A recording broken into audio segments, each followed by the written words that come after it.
కలియుగ దైవం తిరుమల తిరుపతి శ్రీ వెంకటేశ్వర స్వామి ఆశీస్సులతో జనసేన పార్టీ అధినేత గౌరవనీయులు శ్రీ పవన్ కళ్యాణ్ గారు తన ప్రతినిధిగా తిరుపతి జనసేన పార్టీ ఉమ్మడి అభ్యర్థిగా శ్రీ ఆర్ని శ్రీనివాసులు గారిని నియమించారు. పవన్ కళ్యాణ్ అంటే ఆంధ్రప్రదేశ్ ప్రజల భవిష్యత్తు. పవన్ కళ్యాణ్ అంటే ఈ దేశపు యువత కాలంలో. పవన్ కళ్యాణ్ అంటే కన్నీళ్లు తుడిచే చెయ్య. పవన్ కళ్యాణ్ అంటే అర్ధరాత్రి పరిగెత్తుకుంటా వచ్చి ప్రాణాపాయంలో ఉన్న 108 అంబులెన్స్. పవన్ కళ్యాణ్ అంటే ఆడబిడ్డలకి రక్షణగా ఉండి చేతికి కట్టే రాఖీ. పవన్ కళ్యాణ్ అంటే పెద్దోళ్ల భుజం మీద ఉన్న కండువ. గర్వంతో ఎగిరే జాతీయ జెండా పవన్ కళ్యాణ్ అంటే. పవన్ కళ్యాణ్ గారి విజయం అన్ని వర్గాల ప్రజల సర్వతోముఖాభివృద్ధికి, వారి భవిష్యత్తుకి, ముఖ్యంగా తిరుపతి అభ్యున్నతిని సాధిస్తుంది. పవన్ కళ్యాణ్ గారి ప్రతినిధిగా మన ఆర్ని శ్రీనివాసులు గారి విజయం పవన్ కళ్యాణ్ గారి విజయంగా తిరుపతిలోని అన్ని వర్గాల ప్రజలు ప్రగాఢంగా నమ్ముతున్నారు. వైసీపీ గడిల్ని బద్దలు కొడతాం. మీకు బంగారు భవిష్యత్తుని తెచ్చే బాధ్యత, శాంతి సుస్థిరత ఇచ్చే బాధ్యత తెలుగుదేశం పార్టీ జనసేన తీసుకుంటుంది. రాష్ట్రంలో ప్రస్తుతం ఉండే నిరంకుశ అస్తవ్యస్త విధానాలకు స్వస్తి పలకాలంటే శ్రీనివాసులు గారిని అత్యధిక మెజారిటీతో గెలిపించడం ప్రతి ఓటరు యొక్క ప్రథమ కర్తవ్యం. తిరుపతి పట్టణ ప్రజలకు, ముఖ్యంగా తిరుపతిలో నివసించు ప్రతి ఒక్కరికి మంచి చేయాలనే ఒక మంచి ఉద్దేశంతో ఏడుకొండల వెంకటేశ్వర స్వామి వెలసి ఉన్న ఆధ్యాత్మిక నగరం తిరుపతి తిరుమల దేవస్థానం.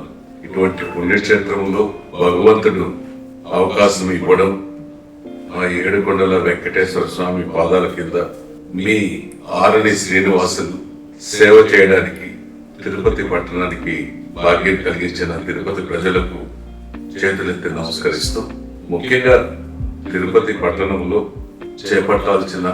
చేయాల్సిన పనులు చాలా ఉన్నాయి.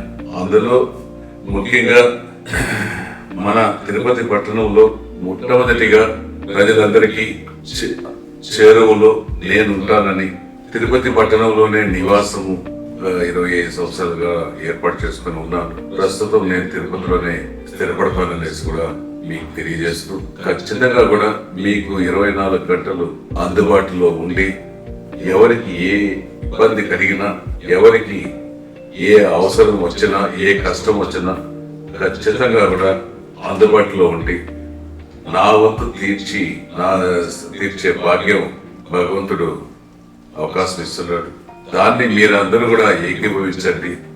నేను కులాలకు, మతాలకు, ప్రాంతాలకు అతీతంగా సేవ చేస్తున్నాను. గత 30 సంవత్సరాలలో ప్రజారాజ్యం పార్టీలో పార్టీ అధ్యక్షుడిగా చిత్తూరు జిల్లా అంతా కూడా తిరిగి ప్రజలకు చేరువయ్యాను. అదేవిధంగా తెలుగుదేశం పార్టీలో కూడా జిల్లా అధ్యక్షుడిగా, ఎమ్మెల్యేగా కూడా కంటెస్ట్ చేయడం జరిగింది. గెలిచి ఓడాననేసి కూడా నా మనసాటికి నేను ఈరోజు చెప్పుకుంటున్నాను. తెలుగుదేశం పార్టీలో ఎనలేని సేవలు చేశాను.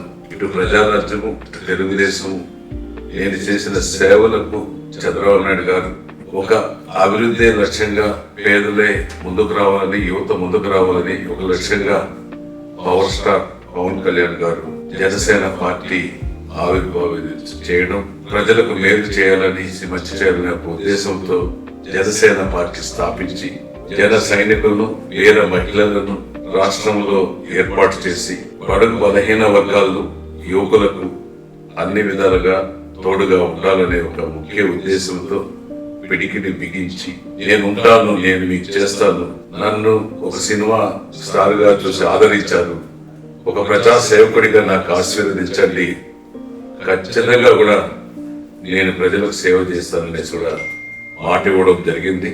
అందులో భాగంగానే ప్రజలందరూ కూడా ఈరోజు జనసేన వైపు, అనుభవశాలి అయిన చంద్రబాబు తెలుగుదేశం పార్టీ వైపు, ప్రధానమంత్రి మోదీ గారితో కలిసి ఈరోజు జనసేన, తెలుగుదేశం, బీజేపీ 3 పార్టీలు కలిసి ఆంధ్ర రాష్ట్రానికి అన్ని విధాల అభివృద్ధి చేయాలని, ఒక దశ ఏర్పాటు చేయాలని కంకణం కట్టుకొని నేనున్నాను అని ఈరోజు వస్తున్నారు. ప్రజలందరూ కూడా ఎదురు చూస్తున్నారు. పవన్ కళ్యాణ్, చంద్రబాబు నాయుడు గారు, మోదీ గారు ముగ్గురు ఏర్పడారు. రాష్ట్రం అభివృద్ధి అన్ని రంగాల్లో పరుగులు తీస్తుందనేసి కూడా ఎదురు చూస్తున్నారు. ఖచ్చితంగా కూడా ఆంధ్ర రాష్ట్ర అభివృద్ధికి ముగ్గురు దోహదం పడతారు. ఖచ్చితంగా పవన్ కళ్యాణ్ కంకణం కట్టుకొని మోదీ గారి ఆశయాలతో ముందుకెళ్ళి కేంద్ర ప్రభుత్వ సహాయ సహకారాలతో ఆంధ్ర రాష్ట్రాన్ని అన్ని రంగాల్లో అభివృద్ధి చెందుతారని కూడా తెలియజేస్తున్నా. ముఖ్యంగా తిరుపతి పట్టణానికి నా వంతు నేను ఇక్కడ యువకులకు ఉద్యోగ అవకాశాలు, తిరుమల తిరుపతి దేవస్థానంలో ఉద్యోగ అవకాశాలు, లోకల్ వాళ్ళకందరికీ కూడా వీలైనంత వరకు ఉద్యోగ అవకాశాలు ఏర్పాటు చేయడానికి నా వంతు కృషి చేస్తానని కూడా తెలియజేస్తున్నా. అంతేకాకుండా ఇండస్ట్రీస్, ఐటీ కారిడార్లు, ఐటీలో చదువుకున్న వాళ్ళకు ఉద్యోగాలు, ఒక తిరుపతి ఆత్మతో పాటు తిరుపతిని అభివృద్ధి చేయడానికి చేస్తాననేసి నా వంతు నేను కృషి చేస్తాను, ఖచ్చితంగా చేస్తానని కూడా తెలియజేస్తున్నా. అంతేకాకుండా తిరుపతి పట్టణానికి రైల్వే జోన్ కూడా దీనికి వచ్చే ఏర్పాటు కూడా మా వంతు విశాఖపట్నంతో పాటు నెక్స్ట్ చేసేదానికి కూడా ఉంది. స్మార్ట్ సిటీ డెవలప్మెంట్ తో ఇంకా ఎక్కువ నిధులు కూడా తీసుకొని వచ్చి ఇంకా ప్రజలకు సౌకర్యార్థం ఏమేమి అవసరమో తిరుపతి పట్టణ వాసులకు ఏదైతే అవసరమో అవన్నిటిని కూడా ఖచ్చితంగా చేసేదానికి నా వంతు నేను ఈ కృషి చేస్తానని కూడా తెలియజేస్తున్నా. అంతేకాకుండా ఇక్కడ తిరుపతి తిరుమల పట్టణం రోజుకు 70,000 నుంచి 1,00,000 మంది జనాభా ఏడుకొండల వెంకటేశ్వర స్వామిని దర్శించుకోవడానికి వస్తున్నారు. వాళ్ళకి ఎటువంటి ఇబ్బందులు కలగకుండా వాళ్ళ సౌకర్యార్థం కోసం అధికారులతో తిరుపతి దేవస్థానం అధికారులతో సంప్రదించి ఎటువంటి లోటు లేకుండా తిరుపతి పట్టణం వెంకటేశ్వర స్వామిని దర్శించుకుంటూ ఎంత ఆనందపడతారో, ఎక్కడ ప్రపంచ దేశాల నుంచి వస్తారో. అదేవిధంగా తిరుపతి అనేది ఒక పుణ్యక్షేత్రం, ఇది ఒక మహానగరంగా కొన్ని రోజుల్లో తయారవుతుంది. దానికి నా వంతు కృషి చేస్తున్నా. వర్షాలు, సైక్లోన్ వచ్చినప్పుడు మొట్టమొదటిగా ఏర్పడిన తిరుపతి పట్టణంలో కొన్ని లోతట్టు ప్రాంతాల్లో వర్షపు నీరు ఎక్కువగా చేరి ప్రజలు ఇబ్బంది పడుతున్నారు. దానికి కూడా ప్రత్యేక మార్గం చూసి ప్రజలకు ఇబ్బంది లేకుండా కూడా చేసేదానికి నా వంతు కృషి చేస్తాననేసి కూడా తెలియజేస్తున్నా. ముఖ్యంగా తిరుపతి తిరుమల పరిశుభ్రతను కాపాడుకునేదానికి, పచ్చదనాన్ని పెంచడానికి నా వంతు ప్రజలతో కలిసి, అధికారులతో కలిసి మామయ్యమనేసి కూడా తెలియజేస్తున్నాను. తిరుపతిలో భిక్షవారు, అనాథులు, వలస బాధితులకు ఎటువంటి ఇబ్బందులు లేకుండా సహాయ సహకారాలు అందించడానికి కూడా నా వంతు కృషి చేస్తాననేసి కూడా తెలియజేసుకుంటూ, తిరుపతిలో పట్టణానికి ఒక ఎమ్మెల్యేగా కాకుండా తిరుపతి ఆడపడుచులకు అన్నగా, యువకులకు అన్నగా, ప్రజలకు ఆత్మీయుడిగా, కులమత ప్రాంతీయతలకు అతీతంగా అన్ని వేళ 24 గంటలు పనిచేయడానికి సిద్ధంగా ఉంటాను. ప్రతి ఒక్కరికి అందుబాటులో ఉంటాననేసి కూడా తెలియజేసుకుంటున్నాం. ముఖ్యంగా జనసేన అధినాయకుడు పవన్ కళ్యాణ్ గారు తిరుపతిని పైన ఎంత శ్రద్ధ ఉందో, ఒకప్పుడు చిరంజీవి గారు నిలిచారు, ఎన్టీ రామారావు గారు నిలిచారు.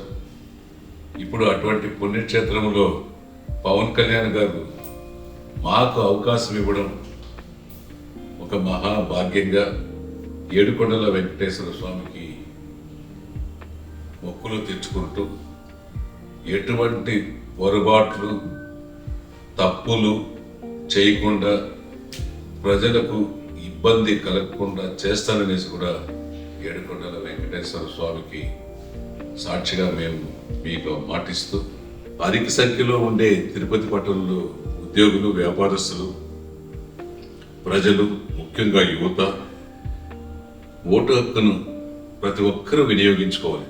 దాదాపు 3 లక్షల ఓట్లు తిరుపతి నియోజకవర్గ స్థాయిలో ఉన్నాయి. ప్రతి ఒక్కరు కూడా ఓటు హక్కు వినియోగించుకోవాలి. ఓటు అనేది ఒక హక్కు. ఓటుతో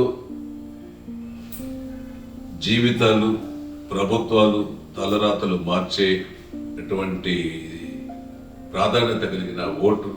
ఇది ఒక బాధ్యతగా తీసుకొని ప్రతి ఒక్కరు కూడా vote Janasena party, Telugu Desam party, BJP party కూటమి అభ్యర్థిగా ఆరణి శ్రీనివాసులు జేఎంసీ అనే నేను మీ ముందుకు వచ్చాను. దయచేసి అందరూ ప్రతి ఒక్కరు కూడా ఓటు వేసేటప్పుడు, ఓటు వేయకముందు ఒక ఆలోచన, నిర్ణయాన్ని తీసుకోండి, ఆలోచించుకోండి. ఓటు దేనికి వేస్తే రాష్ట్రం బాగుపడుతుంది, తిరుపతి పట్టణం బాగుపడుతుంది అనేది ఒక్కసారి మీరు ఆత్మ పరిశీలన చేసుకొని ఆలోచించండి. ఇవన్నీ ఆలోచించుకొని కూటమి అభ్యర్థిగా 3 పార్టీలు తెలుగుదేశం, జనసేన, బీజేపీ అభ్యర్థిగా ఆరణి శ్రీనివాసులు కంటెస్ట్ చేస్తున్నారు. ఎమ్మెల్యేగా పోటీ చేస్తున్నారు.